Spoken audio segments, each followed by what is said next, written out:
What's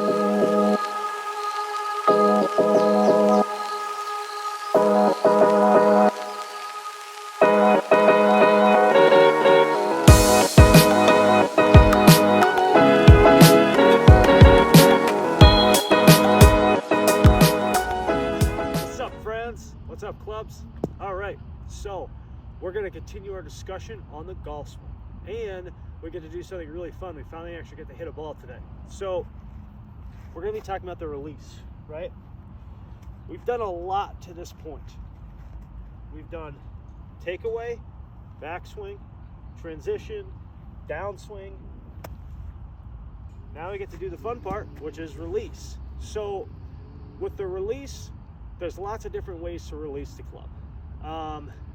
There's the kind of like Victor Hovland, Dustin Johnson, where they hold through and body rotate through. I put that in quotations because it's not like when they're holding it through, they are technically doing that, but it's not as easy as just like, hey, I'm just going to hold the face, shut or square really early and just turn my body. It doesn't work like that at all. There's so much effort that goes into that, and quite frankly, starting your downswing or getting to this spot with an upswing like this, a backswing like this, there's so much effort. It's very, very challenging to basically hold your positions and shallow out the club and rotate hard enough where you're not going to hit it a mile left and not jam up and hit it a mile right. So, or left for that matter. So if you weren't necessarily born with a shut face or a flexed wrist, you can certainly do it. I don't necessarily recommend it. You also don't need it. Some of the longest top-notch ball strikers don't have a flexed wrist. Some even like Rory have an slightly extended wrist, and some big-time power players also have, a barely flat wrist at the top and through. I mean, obviously you don't want to be coming in like this through impact or your release, but you don't need the extreme part of it, Matt Wolf, Dustin Johnson, Victor Hovland. So anyway, boiling down to release, we've done all the work to this point, with the swing. We've loaded the club in the downswing. We got there with the transition, and we put ourselves in a really big position, a good position with the takeaway and the backswing, so that by the time we get to the release, now we can actually say, part of it is just the finished product of all the other four factors that we've talked about. But if we're in a really good position and we get to a good downswing position, we can really feel like we're gonna roast that ball. So the release in the golf swing in general is not actually that, passive or lazy. There's a lot of effort that gets you there. We always want to be neutral, of course, as what we talked about. We don't want super stiff arms or, really excessive wrist conditions, etc. Sorry, there's some jets flying over, I guess. But, when we get to this point, right, and we're up here and we transition, we're still neutral here, but by this time, there's a lot of activity that's going on in the forearms, in the body, in the pelvis, in the shoulders. And again, it's all about creating opposing forces that create that tension so that you can fire with maximum speed and power. It's not, if we're talking about being athletic, what sport do you know where you're athletic or that, causes any effort where you're not putting in maximum effort? It just might not look like it. But in fact, the golf swing is just that. We're putting in maximum effort. So when we're getting into the release and the downswing, we still have tons of resistance, right? We're resisting from turning over with the shoulders, right? The left leg is now our, pivot post, where the left leg, we're not letting the left leg just dump and get lazy. We're holding it. There's lots of force going into this in the left leg. Even though you want, this open, the left leg is still a post, and it's still, it's getting into through the release and impact, you're starting to get into the left side. So there's tons of tension on this leg. there's still also tension on this leg too. It's not like you can just pick it up, because that's what we don't want to get, which is, you know, landing hard to the left leg and not chunking the ball. Like, no, none of that. That's bullshit, right? So anyway, it's all about tension. So one key piece that we want to talk about the release is the activity in the hands. And I'm going to go against 95% of the grain here, maybe more, and say, in order to release it effectively, you need to actually have really active hands. Now, if you were born with this supination, so ulnar deviation, supination, right? So lots of people focus on the left. Well, supinate, you know, flex the left wrist. But if you're a right-handed or left-handed golfer, the right side is basically dominant. So unless you were born, and if you were born with a flexed wrist, you're not going to be watching these videos anyway. But you need to have maximum effort in the right hand too. So if we're going to throw a sidearm pitch, right? Look at this. Does this look familiar, like a golf swing? Yes, it does. So there's some tutelage out there, where it's like, oh yeah, throw the elbow in, but like, what does that do? Look at this. This is a bad position too. So if we're talking about the release, I first want to talk about the right hand. The right hand is extremely important if you're a right-handed golfer, and vice versa if you're a left-handed golfer. And probably most people, what we talked about way early on, don't know how to work the right hand with a golf club, right? So most people, and you can do this in an experiment on yourself. If you go, okay, how would you swing the golf club with your right hand? That's what most people are doing, right? Oh yeah, that looks great. Like, look at all the extension. No, this is completely unreasonable. I can't even reach my hand, right? So we also talked about this too. If we took a cross-handed approach to it, you would get into a perfect position. Look at that. Extension, flexion, move straight down. The right arm's moving in, but I'm not dipping, and I'm not throwing it, you know. Moving down, flexion through, body rotation, boom. So that's a big thing when we're talking about release. You know, you have to make sure that you're working the right hand correctly.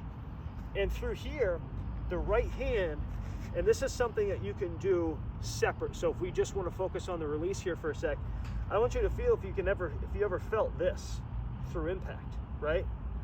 Bent right arm, max extension in the right wrist, because in my opinion, it's going to be the right wrist that dictates how the left wrist looks, not the left wrist that forces the right wrist having extension, because there's more tension and there's more force coming in with the right side. So if we talk about being long through the ball, which is what we have talked about before, and through the release, it's the right side.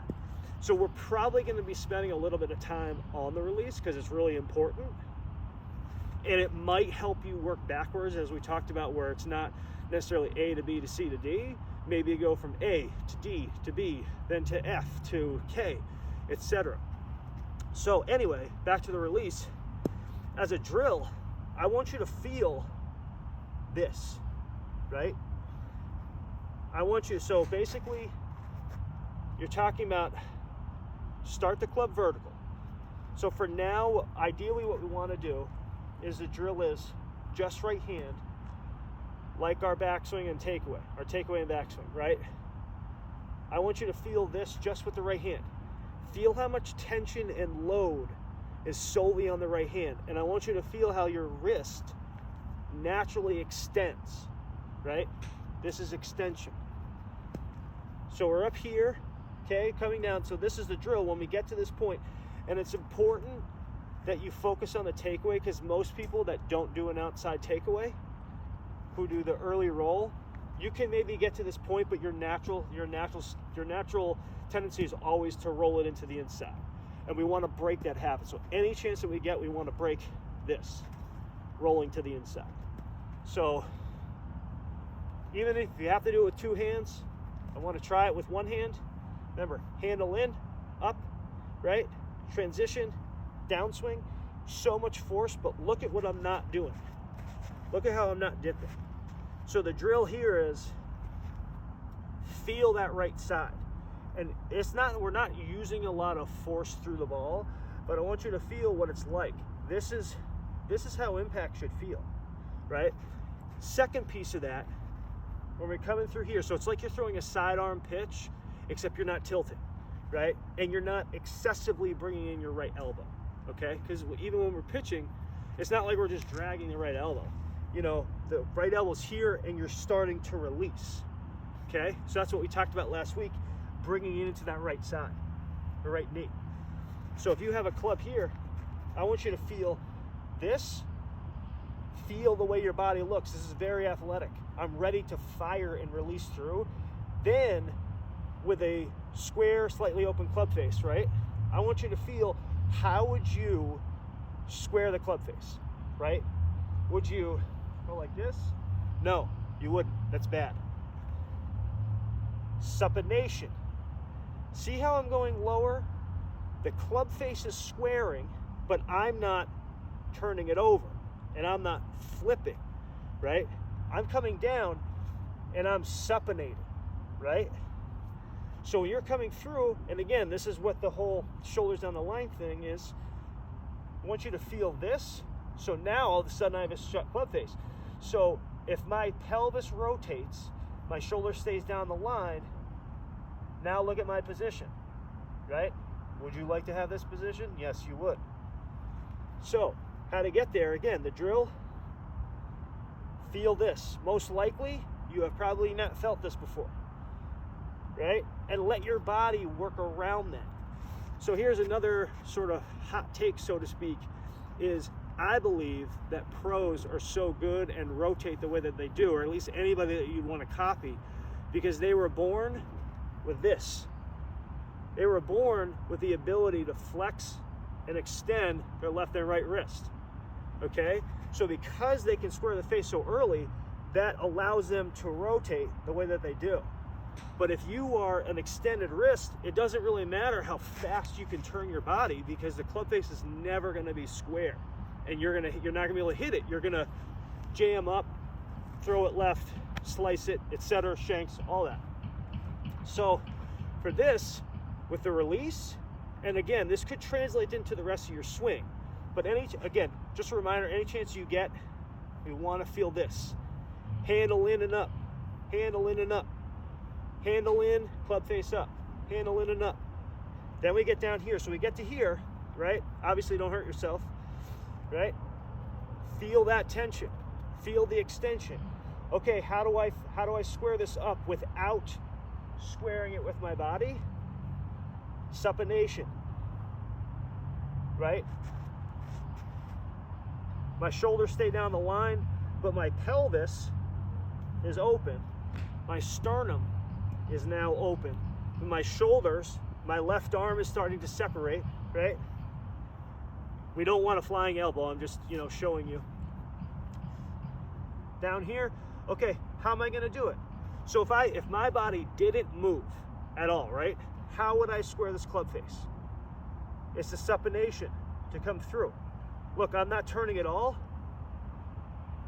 but I'm supinating. I'm squaring the club face with forearm, hand. I say hand, maybe you define it as forearm, maybe you define it as arms. It's kind of up to you on how you might define it. Nonetheless, if we have no club, your right hand, your palm is facing, right? So I'm facing the camera and it moves down. That's supination. Similar to the left hand now. And then see how free flowing that is? So with the right hand, again, we just want to focus on the right hand this time around. Supination, supination. So when you start getting this, right, and I'm squaring the club face this way, you might be squaring the club face like this, or you think, oh yeah, I'm gonna release, I'm gonna throw the club. Throwing the club isn't a bad concept, but it kind of depends on where you're at. So, but for now, I want you to focus on supination. And probably you might feel that you're gonna automatically just rotate more, right? Meaning your pelvis is gonna open up without you necessarily trying to do it. Coming in through, coming in through, right? Look at that. And that's how I get the extension, and that's how the face stability works so well. And that's why the consistency comes there when you square the club face so early. So again, to reiterate,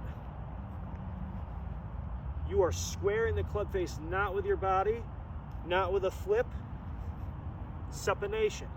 And this time around, for this video, we're focusing on the right hand and the right side. So the drill, handle in, club head up. We're going to transition. Don't do this fast because you could hurt your wrist. Get into the downswing position, and then I want you to focus on what it feels like supination without turning your hand over. So the elbow stays bent and in. The only thing that you can do to square the club face, supination. And then the handle will naturally work around your body, right? Pro tip. This is a fantastic training aid. It's called the impact snap. If you want to work on supination, right, because it's a skill, it's not just something you might necessarily pick up, and if you don't already do it, it takes time. But if you are effectively supinating, it will kind of, no matter what, make your entire swing better. So that's what I'm talking about with, we still want to work on A, right? But if you get stuck or you're like, I can't do this anymore, it's too hard, let me circle back to it, we can work on this, and we can work on supination, right? So anybody who supinates, they're gonna get better, because it just means that you're effectively releasing the golf club appropriately, and more importantly, you're squaring the golf club and the golf face more appropriately. And you're doing it earlier so that you have to make less compensations in order to hit the ball where you want to. Because the whole thing with compensations is, if your club face is super shut, you're gonna jam up. If your club face is super open, you're gonna potentially jam up, or you get quicker, or you try to square with your face, etc. So it's called the impact snap. It is kind of expensive. If you do want to improve your game, it is absolutely worth it. But the idea here is, now I have two hands on here, but we do the backswing, right? And we want to feel like we're going to supinate. So we are coming into impact. So I'm feeling like I'm squaring the club face back here. So by the time I release, this ball is on the inside of my forearm.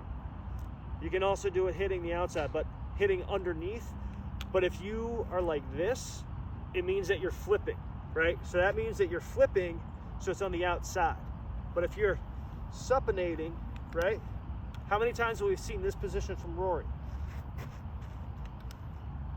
A lot, all the time, because that's what he does. He has it's called a rolling release. So he's not holding the face at all. It's very square, maybe slightly open at the top, and he's trying to release the club as hard as possible. So anyway, if you don't want to get that, you can sort of use a coat hanger. I think on eBay this might be $100. Again, I know it's expensive. It is worth it. It will absolutely help you, and it'll get the feeling of appropriate supination. And it'll also give you the feeling of, you should hear the snap out here. You don't want to release the club back here. You want your low point out there, which means that's the max extension of the club. It should be out here. If it's back here or into the ball, it means you're flipping or dumping everything early, right? So we want that nice long arc. So, pro tip, this is a great one. If not, you can probably take like a weight or something square that will force you to supinate. All right, tune in next week. We're going to be talking about the left side as well as using both hands to release the club. Thanks.